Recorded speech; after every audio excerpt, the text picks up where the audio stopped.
Здравствуйте, меня зовут Коржов Алексей Валерьевич. Вот с Улусчан детсад ремонт делаем. Так, под руководством Шуткина Семена Антоновича.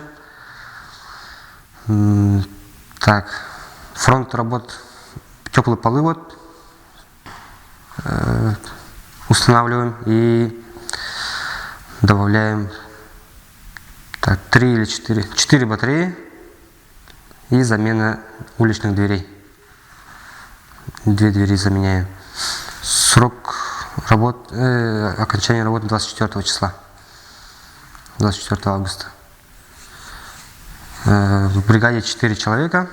Бригады все молодые парни. Здесь текельские 4 человека. Ремонтные работы ведутся ради наших детей, будущего поколения.